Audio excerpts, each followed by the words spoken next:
बीडमध्ये ज्या काही जाळपोळ झाल्या होत्या त्याची पाहणी केली, काय तुम्हाला जाणवलं? कारण यापूर्वी सर्वप्रथम मी सर्व इथे जी प्रसारमाध्यमातील, इलेक्ट्रॉनिक मीडियातील लोक आले, डिजिटल मीडियातील, त्यांना सर्वांना एकच नम्र विनंती करते हात जोडून त्यांना आणि त्यांच्या एडिटर्सना की मी जे बोलते आहे तो विषय अत्यंत संवेदनशील आहे, तर याची कुठेतरी सनसनीखेज बातमी होईल असं काही विधान माझ्या तोंडात घालू नका. कारण खूप गंभीर आणि मी अत्यंत व्यथितपणे ही पत्रकारांना जे आज मी संभाषण करते ते त्याच्यामुळे करत आहे. आता मी इथे सुभाष राऊत यांच्या सनराईज या हॉटेलचा विध्वंस बघण्यासाठी आलेली आहे. मी विध्वंस असा शब्द याच्यासाठी वापरला की बीड शहरामध्ये मी आज अनेक ठिकाणी गेले, म्हणजे अगदी आमचे जिल्ह्याचे अध्यक्ष राजेंद्र मस्के असतील, शिवसेनेचे शिंदे गटाचे कुंडलिकराव खांडे असतील, त्याचबरोबर अगदी आमदार संदीप क्षीरसागर असतील, माजी आमदार अमरसिंह पंडित असतील, यांच्या सगळ्यांच्या गोरे असतील, यांच्या सगळ्यांच्या घरी गेले आणि काही एखादं नाव राहून जाईल. आणि धैर्यशील सोळंके, त्यांचंही प्रचंड नुकसान झालं. मी प्रकाशदादांचं जे माजलगावचं घर आहे त्यांचंच घर आहे, पण त्यांच्याही घरी गेले आणि मी सर्वांना भेट दिली आणि त्यांचा जो परिस्थिती मी पाहिली ते बघून मला अत्यंत दुःख झालं.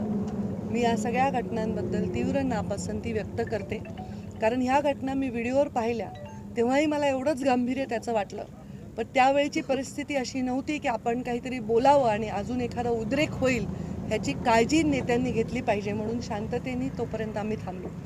आणि यामध्ये मला थोडंसं विस्तृत बोलायचं आहे, कारण मी बघते 2009पासून हे सगळं 2009 ते 14मध्ये एवढ्या काही घटना घडलेल्या नाही.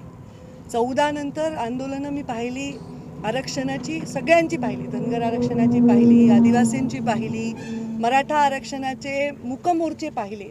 एवढंच नाही तर त्यावेळी मराठा समाजाचा ठिय्या आंदोलन महिनाभर परळी वैजनाथ येथे होतं, म्हणजे मुंबई ही आर्थिक राजधानी इथे नाही, नागपूर ही सुद्धा जिथे अधिवेशन भरतं तिथे देखील नाही, कुठेही आपल्या झालं नाही, पण ह्या परळीमध्ये महिनाभर झालं.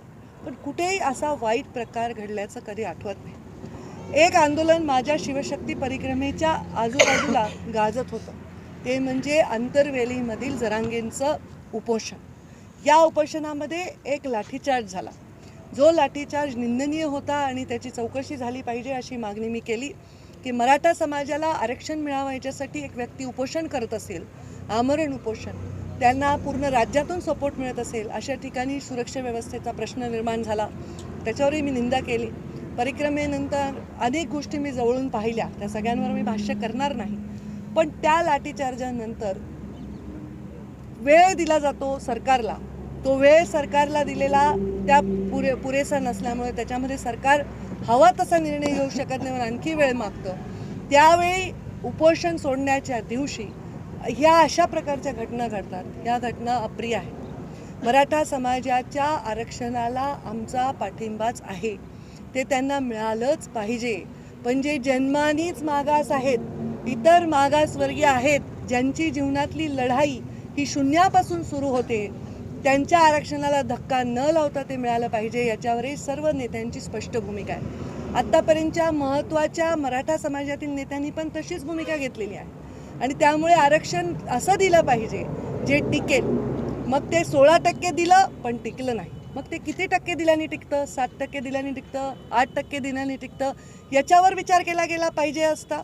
ओबीसीचं सुद्धा राजकीय आरक्षण संपुष्टात आलं, ओबीसी समाजाने रस्त्यावर येऊन त्याच्याबद्दल निदर्शनं केली, पण अशा प्रकारचा अपप्रकार आत्तापर्यंत महाराष्ट्राच्या इतिहासामध्ये कोणीही पाहिला नाही. मराठा समाजातील सर्व समंजस आणि संयमी लोकांना सुद्धा मला नाही वाटत की या गोष्टीच्या बद्दल कुठेही म्हणजे अप्रियता अशी वाटलेली आहे. आपल्या छत्रपती शिवरायांच्या महाराष्ट्रामध्ये जेव्हा युद्धावर छत्रपती जायचे तेव्हा सैन्याला इन्स्ट्रक्शन असायचे, सूचना असायच्या की उभ्या पिकातून घोडे नेऊ नका. काय दोष होता यार सुभाष राऊतचा? ना राजकारणात आहे, ना कुठली निवडणूक लढली, ना काही, त्यांचं करोडो रुपयाचं नुकसान झालं. काय दोष होता त्या आमदाराच्या घरच्या लोकांचा, त्यांच्या लेकरा बाळांचा, की आज त्यांचा जीव धोक्यात झाला? काय दोष होता या जिल्हाध्यक्षांचा, ते आपल्या आपल्या पक्षाचं काम करत होते. इथे कुणीही काही वाईट भाष्य केलेलं नव्हतं, पण जे घडले ते अत्यंत अप्रिय आहे. आणि या आंदोलनाकडे इतर सर्व समाजांनी बघण्याचा दृष्टिकोन बदलायच्या पद्धतीने हे झालेलं आहे. आणि कुठेतरी एक खूप सुप्त असा एक ज्वालामुखी इतर समाजाच्या मनामध्ये तयार होत आहे. याच्याबद्दल मला सध्या चिंता वाटते. कारण मी म्हटलं होतं पहिल्याच दिवशी की ओबीसी आणि मराठा समाजामध्ये भांडणं लावण्याचा कोणी प्रयत्न करत असेल तर ते आम्ही होऊ देणार नाही. ह्याच्यामध्ये कुठेतरी एक सुप्त लाट अशी निर्माण करायचा प्रयत्न होत असेल तर ते आम्ही होऊ देणार नाही. पण या घटनेनंतर मात्र अत्यंत मोठा असंतोष सर्वांमध्ये, म्हणजे काही गावांमध्ये तर असं झालं की छोटी छोटी 2-3 घरं आहेत इतर समाजाची, तिथे काही लोकांनी येऊन त्यांना बाहेर काढून त्यांचे घरं जाळले, धक्काबुक्की केली, मारामारी केली. या घटनांविषयी मला वाटतं कोणी पण आंदोलनकर्ते असतील, आरक्षण मागणारे असतील आणि नेते असतील, यांनी याच्याबद्दल कुठेतरी या घटनांचा निषेध केला पाहिजे. आपल्या महाराष्ट्राला एक संस्कृती आहे. आपल्या महाराष्ट्राच्या या संस्कृतीला साजेशी आंदोलनं इथे आत्तापर्यंत इतिहासात झालेली आहे. कधी अशा प्रकारची अप्रिय घटना घडलेली नाही. ही त्याची सुरुवात नसेल तर हा त्याचा शेवट पाहिजे. इथून पुढे असं काही महाराष्ट्राला पाहायला लागू नये अशी माझी सर्वांना विनंती आहे. प्रत्येक जण प्रत्येकाला सपोर्ट करतो, आम्ही पण सपोर्ट करतोय, आमची भूमिका मांडतोय. पण तुमच्यापेक्षा थोडी वेगळी भूमिका जर कोणाची असेल तर त्याला दहशत वाटावी, त्याला आंदोलन म्हणत नाही. आंदोलनाचं आतंकात रूपांतर झालं नाही पाहिजे. नाही तर रस्त्यावर जर सगळेच यायला लागले तर फार अवघड परिस्थिती निर्माण होईल. मला असं वाटतं की मराठा समाजाच्या आरक्षणाच्या विषयामध्ये केवळ शब्द आणि डेडलाईन घेण्यापेक्षा खरी चर्चा घडून आली पाहिजे. ज्यांच्याकडे संविधानिक डेटाबेस आहे अशा लोकांकडून, आणि त्याचा विषय मिटवला गेला पाहिजे. कोणाचंही आरक्षण मारून कोणी देत नसतं, हे निसर्गी आहे. आता समजा धनगर समाजाला आदिवासीतून आरक्षण पाहिजे, आदिवासी म्हणतील काय या आम्ही देतो तुम्हाला आरक्षण. ज्यांच्याकडे तुम्ही जाणार आहेत त्यांचा तर तिथे अवरोध असणारच नाही, निसर्ग आहे ना. हेच जर उलटं असतं तर काय झालं असतं, असंच झालं असतं ना. त्यामुळं संविधानामध्ये बसेल तसं आरक्षण त्यांना जर दिलं तर ते टिकेल आणि या समाजामधलं शांततासुद्धा टिकेल, या समाजामधलं सौहार्दसुद्धा टिकेल असं मला वाटतं. मला आज कौतुक वाटतं बीड जिल्ह्याच्या सामान्य जनतेचं. आणि जेव्हा यांच्या घरावर अटॅक झालेत तेव्हा अगदी त्या आजूबाजूला असणाऱ्या वस्त्यातले सगळ्या जाती धर्माचे दलित मुस्लिम बांधवांनी मदत करून त्यांना बाहेर काढले. हे चित्र आहे आपल्या महाराष्ट्राचं खरं. असं चित्र परत कधी दिसू नये अशी माझी विनंती आहे. कोणत्याही वर्गाला इतकं अस्वस्थ करू नये की त्याचा परिणाम पुढे आपल्याला बघायलाही मिळणार, म्हणजे अनुभवायला मिळेल असा जो कधी विचारातही केला नाही असा परिणाम होऊ नये अशी सगळ्यांनी शाश्वती घ्यायची गरज आहे. मी या घटनांचा तीव्र निषेध करते. कोणत्याही जातीवर अटॅक हो, कोणत्याही धर्मावर अटॅक हो, मी माझ्या जिल्ह्याचे पालकमंत्री म्हणून काम केलं आहे. मंत्री जरी हटलं तरी मी आज पालक आहे. आज पक्ष कोणताही असो, विचार कोणताही असो, जात कोणती असो, मी सर्वांना भेट दिलेली आहे आणि सर्वांच्याबद्दल सहानुभूती व्यक्त केलेली आहे. आरक्षणाची लढाई याच्यामध्ये धाक निर्माण करू शकतो आपण, पण भीती निर्माण होता कामा नये. तरुणाईला अशा गोष्टींकडे वळवण्याने भविष्य आरक्षण मिळालं तरी सुरक्षित राहणार नाही. तरुणाईला अशा ठिकाणी वळवणे ही जबाबदारी आहे. जर कोणी नेतृत्व त्या तरुणाईचं स्वीकारलं असेल, कोणी 1 दिवसात नेता होत असेल, कोणी 1 महिन्यात होत असेल, कोणी 1 तपात होत असेल, त्या सर्वांची जबाबदारी की आपल्या तरुणाईला अशा हिंस्र गोष्टीपासून दूर ठेवलं पाहिजे. त्यामुळे अशा गोष्टी परत रिपीट होता कामा नये. उलट असं झालं तर नेत्यांनी म्हणलं पाहिजे की याच्याबद्दल आम्हाला वाईट वाटतंय, आम्ही संवेदना व्यक्त करतोय, आम्हाला ह्याच्याबद्दल माझ्याकडून असं झालं असतं किंवा माझ्या बाबतीत माझ्या आंदोलनाच्या माध्यमातून आलं असतं तर मी इव्हन त्याच्याबद्दल क्षमा व्यक्त केली असते. अशा गोष्टी नेताच थांबवू शकतात. सगळ्या आंदोलनातल्या नेत्यांना माझी विनंती आहे की तुम्ही असं आव्हान करा की जो असा करेल तो शिवरायांच्या महाराष्ट्रातला खरा सच्चा नागरिक नाही. तो मराठा आरक्षणाला बदनाम करू पाहतो असं जर आव्हान केलं तर असं परत होणार नाही याचा मला विश्वास आहे. असं आव्हान आपण सर्वांनी करावं. मीडियानी सुद्धा आत्ता इकडचा बूम घेऊन लगेच तिकडे घेऊन असं बनल्या पंकजाताई असं करून समाजात तेढ निर्माण करणारे प्रश्न 5 मिनिटाची सनसनीखेच देऊ शकतात, पण 5 पिढ्यांचं नुकसान याच्यामुळे होतं. कृपा करून सगळ्यांनी जबाबदारीने या गोष्टीचं भान ठेवा. आणि या गोष्टीबद्दल फार भयानक घटना झाल्यात. म्हणजे मी वर्णन ऐकलं, तोंडाला मास्क आहे, समोर बॅग लावली आहे, मागे बॅग लावली आहे, पेट्रोलच्या बाटल्या आहेत, ते काय पेट्रोलचे बॉम्ब आहेत, म्हणजे अश्रू दूर कसा हाताळायचा ही लोक जी इथे आक्रमण करत होती आमच्या राऊतच्या आणि आमच्या सगळ्या कुंडलिकराव राजेंद्र मस्के सगळ्यांच्या घरावर, हे लोक वरून उड्या मारले, ह्यांना काही झालं तर 5 मिनिटात ॲम्ब्युलन्स पोचत होती, पण इकडे फायर ब्रिगेडची गाडी पोचत नव्हती. हे टोटली मला वाटतं इथे इंटेलिजन्सला पण एवढा प्लॅन जर ही घटना घडली असेल आणि त्यांच्याकडे ह्या सगळी आयुधं असतील, त्यांनी ठरवून हे केलं असेल, त्याच्यामध्ये इंटेलिजन्सचं सुद्धा मला वाटतं कुठेतरी फेल्युअर झाले असं म्हणायला हरकत नाही. तर ह्याची स्पेशल इन्व्हेस्टिगेशन टीमकडनं ह्याची तपासणी झाली पाहिजे, दोन्ही गोष्टींची. त्या जालन्यातल्या लाठीचार्जाची सुद्धा तपासणी झाली पाहिजे आणि इथली तपासणी झाली पाहिजे. त्यामुळे कुठलाही मोर्चा, कुठलंही आंदोलन आज मला बोलवतं तर मला वाटतं ह्याचा सूत्रधार कोण, ह्याचा सूत्रधार कोणी नसला पाहिजे. ध्येय पाहिजे सामान्य माणसाला न्याय द्यायचं, त्या लढ्याला न्याय द्यायचं. त्यामुळं अशा कोणत्याही सूत्रधारांच्या मोर्चात पंकजा मुंडे दिसली नाही तर वाईट वाटून घेऊ नका. मी त्याच बाजूनी ज्या बाजूनी नेहमी होते आणि सदैव राहीन. आणि जर अशा काही परत घटना झाल्या तर आम्ही पण आमरण उपोषण करायला मागे पुढे बघणार नाही. तेव्हा महाराष्ट्राचं चित्र हे सर्व समाज बघेल अशी मला पूर्ण खात्री आहे. कारण आमच्या मनामध्ये पाप नाही आहे, आमच्या मनामध्ये स्वार्थ नाही. जो वंचित आहे, जो पीडित आहे, त्याच्या बाजूनीच आमचं नेहमी शक्ती आणि मत राहील. या संस्कारात आम्ही वाढलेलो आहोत. त्यामुळे कृपया महाराष्ट्राला अशी परत वेळ येऊ नये. कारण डेडलाईन परत तुमची संपणार आहे, तेव्हा ती डेडलाईन महाराष्ट्राच्या सामान्य जनतेसाठी नसावी. शाळेत जाणाऱ्या मुलामुलींसाठी, सामान्य नोकरी करणाऱ्या आपल्या हातावर पोट असणाऱ्या लोकांसाठी नसावी, अशी माझी आपल्या सर्वांना विनंती आहे. असं आव्हान सर्व नेत्यांनी आपापल्या समाजाला करावं. मी सुद्धा मला मानणाऱ्या सर्व समाजाला हेच आव्हान करते की शांतताप्रिय मार्गाने आणि संविधानिक मार्गाने आणि माणुसकीच्या मार्गाने आपण सर्वांनी काम करावं. प्रशासनासोबत तुमचं काही बोलणं झालंय का?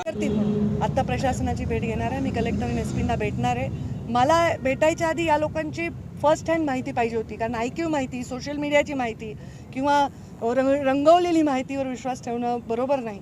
म्हणून मी स्वतः ज्यांच्या घरी गेले, त्यांचे अनुभव मी ऐकले आणि ते प्रचंड भयावह होते. त्यामुळे त्या अनुभवांच्याबद्दल आता नक्की मी प्रशासनाला सांगेन आणि त्यांना पण डेडलाईन दिली पाहिजे की ह्याची लवकर इन्व्हेस्टिगेशन करून या लोकांवर कार्यवाही केलीच पाहिजे. कोणीही कोणाला हिंस्रपणे हाताळत असेल, कोणाचं आयुष्यात उठून टाकलं या माणसाला, याने काय दोष होता मला हा प्रश्नच कळत नाही. आम्ही तरी समजा राजकारणात आहेत, काहीतरी कोणाला तरी भावना असेल, पण असं कुणाला असं हाताळणं अत्यंत अयोग्य आहे. हे पहा, मी एवढंच सांगितलं की इंटेलिजन्स जर हे एवढे तयारीत होते सगळेजण, तर इंटेलिजन्सचं काही फेल्युअर आहे असं मला वाटतं. त्याच्यावर तपासावं त्यांनी आणि याची स्पेशल इन्व्हेस्टिगेशन करावी, म्हणजे आपोआप सगळ्या गोष्टी बाहेर येतील. 2 दिवसा असं कोणी प्रयोग करायचा प्रयत्न करू नये अशी माझी विनंती. एकूण 4 टीमवर माझं हेच मागणं आहे की या सगळ्या गोष्टीची चौकशी करावी. पोलिसांना सुद्धा संरक्षण दिलं तर पोलीस सुद्धा चांगले ॲक्शन घेतील. पण पोलिसांची आता परिस्थिती अशी सुद्धा असू शकते की जालन्याच्या बाबतीत वेगळा निर्णय झाला आणि इकडे वेगळा निर्णय झाला. पोलिसांना बळ दिलं, मी बघितलं गोपीनाथ मुंडेंच्या काळात पोलिसांना बळ दिलं तर पोलीस आतंकवादाला संपवून टाकतात. हे तर विषय एवढा मोठा नाही, पण मला असं वाटतं की इथे कम्युनिकेशन गॅप झाला असावा. मी काही इथे प्रेडिक्शन करू शकत नाही, मी म्हणू शकत नाही असंच झालं.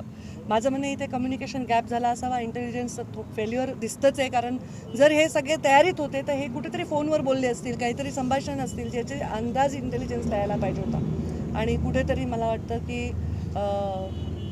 ह्याच्यावर स्पेशल वेगळी अशी चौकशी नेमली पाहिजे आणि त्याला पण टाईम बाउंडच केली पाहिजे. ती पण वर्षानुवर्ष चालली नाही पाहिजे. त्या दिवशी घटना घडत होत्या, त्या दिवशी जे आंदोलक होते किंवा जे जमाव होता तो एखादी घटना घडली की त्या ठिकाणी घोषणा द्यायचा आणि आपण पुढचं टार्गेट त्या ठिकाणी घोषणा देऊन सांगायचा, आपल्याला पुढे जायचं. आणि त्या दरम्यान डिपार्टमेंट देखील होतं. मग आता ते तिथे जे उपस्थित होते त्या सगळ्या अधिकाऱ्यांची सुद्धा चौकशीमध्ये माहिती घेतली पाहिजे, त्यांची पण चौकशी झाली. तुम्ही माध्यमाकडून चांगली भूमिका व्यक्त करण्यास सांगितलं, पण आमची वेगळी भूमिका आहे, जरा वेगळी की तुम्ही या परिस्थितीचं त्याच्यामुळेच मी सांगितलं की स्पेशल इन्व्हेस्टिगेशननी ह्याची तपासणी केली पाहिजे. मी बोलणारी त्रयस्थ आहे, मी तिथली विक्टीम देखील नाही किंवा काय. मी एक सामाजिक नेता आहे, मी एक राजकारणात काम करणारी इतके वर्ष एक कार्यकर्ता आहे आणि मी जे बोलते ते न्यूट्रल आहे. आणि त्यामुळे जर एखादा माणूस दबावाखाली बोलतोय का, एखाद्या माणसाला खरंच त्याचा फायदा राजकीय विरोधकांनी घेतला का, हे सगळं स्पेशल इन्व्हेस्टिगेशनमध्ये क्लिअर होईल. मोबाईल घ्या ताब्यामध्ये, कोणाचे काय संभाषण झाले हे ताब्यात घ्या. बीड जिल्ह्यात मी पालक म्हणून ह्या गोष्टीचा निषेध करते आणि बीड जिल्ह्यात असे प्रयत्न भविष्यामध्ये असफल आपण सगळ्यांनी मिळून केले पाहिजे. तुमच्या समोर मी उभी राहीन, पण असं परत बीड जिल्ह्यात घडलं नाही पाहिजे. अशा घटना झाल्या, तुम्हाला काय वाटतं की याची चौकशी तर आता राजकारणाच्या पलीकडची घटना आहे. राजीनामा देणं नाही देणं आता ह्याच्यात पडायचंच नाहीये कोणाला. आता तुमच्याकडे चांगले अधिकारी लावून, चांगले ज्याचं रेकॉर्ड चांगलं आहे, ज्याच्याकडे चांगले मोठे मोठे केसेस सॉल्व्ह केलेले आहेत, असे अधिकारी लावून याची स्पेशल इन्व्हेस्टिगेशन केली तर सगळ्या गोष्टी समोर येतील. आता मी काय ह्या अशा गोष्टीत विश्वास ठेवत नाही की अशा परिस्थितीत काहीतरी राजकीय आपले हात धुवून घेणं हे मला पटत नाही. बोलते ते मुख्यमंत्र्यांपर्यंत जाईल अशी माझी अपेक्षा आहे. मी जे पत्र लिहीन ते सगळ्यांना लिहीन. मला भेटायची काय गरज आहे? त्यांचे मंत्री रोज तिथे जात आहेत वेगवेगळ्या आंदोलनात, ते लोक जाऊन रिपोर्ट करतायत. त्यांचे मंत्रिमंडळ आहे, पालकमंत्री इथे आहेत, ते सांगतील मुख्यमंत्र्यांना काय सांगायचं ते. मी जे सांगते तुमच्या माध्यमातून त्यांना सांगते. आता त्यांचा वेळ घेणार नाही, तुमच्या माध्यमातून त्यांना विनंती करेन की तुम्ही, आणि गृहमंत्र्यांना विनंती करेन तुम्ही स्पेशल इन्व्हेस्टिगेशन करावी आणि अशा घटना, अप्रिय घटनांचा विरोध करायला मागे पुढे न बघता तुम्ही प्रोटेक्शन द्यावं. ज्यांचा याच्याशी काही संबंध आहे ते लोकांनी इथून पुढे सफर नाही करायला पाहिजे. आवाहन केलं सर्वांना मगाशी सुद्धा की आपण संविधानिक मार्गाने आपले आंदोलन केले पाहिजे. सामान्य माणसाला त्रास झालेला खपवून घेतला जाणार नाही. याच्याबद्दल सुनावणीत काय झालं? सुनावणीचे अपडेट नाही आले आता मुळामध्ये याच्याबद्दल माझी भूमिका स्वयंस्पष्ट आहे. जो मागास आहे त्याला मुख्य प्रवाहात आणणं हा त्याचा अधिकार आहे. त्यावेळी त्या ठिकाणी त्या परिस्थितीमध्ये राजकीय निर्णय किंवा संविधानिक निर्णय होत असतील आणि त्याच्यानी कोणाचं चांगलं होत असेल तर त्याच्यामध्ये काही गैर असण्याचं कारण नाही. आता कोर्टाने काय करावं हा विषय बोलण्याएवढी मी मोठी नाही. कोर्टातला निर्णय फायनल असेल. कोर्टात एखादा निर्णय, जसं आता ओबीसीचं राजकीय आरक्षण संपुष्टात आलं एका वेळी, आम्ही त्याच्यावर प्रयत्न केले पण त्याच्यावर लढलो, पण त्याची एक पद्धत लढण्याची असावी एवढीच माझी अपेक्षा आहे. आणि मराठा समाजाची मागणी राजकीय आरक्षणाची कधी नव्हतीच आणि त्यांना राजकीय, कारण त्यांचा तर हा रोष आहे की आमच्या राजकारणात एवढा ताकद असताना देखील सामान्य माणूस पिसले चाललाय. तर त्यांची राजकीय आरक्षणाची मागणी नव्हती आणि ओबीसीचं राजकीय आरक्षण सुरक्षित ठेवण्याची मागणी होती. या दोन मागण्या मिक्स कधी झाल्या याचा थोडा अभ्यास करण्याची गरज आहे. मागणीच आहे, पण आता माझा मुद्दा फक्त बीड जिल्ह्यापुरता मर्यादित आहे, झालेल्या घटनांपुरता मर्यादित आहे. या अप्रिय घटनांचा शोध लावला पाहिजे. कोणी केलं त्याला कुठेतरी व्यसन घातलं पाहिजे आणि अशा भविष्यात झालं नाही पाहिजे. हे काम आहे सरकारी यंत्रणांचं. देश विदेशातील प्रत्येक घडामोडींचे लाईव्ह अपडेट मिळवण्यासाठी आता साम टीव्हीच्या सर्व सोशल मीडिया प्लॅटफॉर्मला लाईक, फॉलो आणि सबस्क्राईब करा. तसंच सर्व नोटिफिकेशनसाठी बेल आयकॉन प्रेस करायला विसरू नका.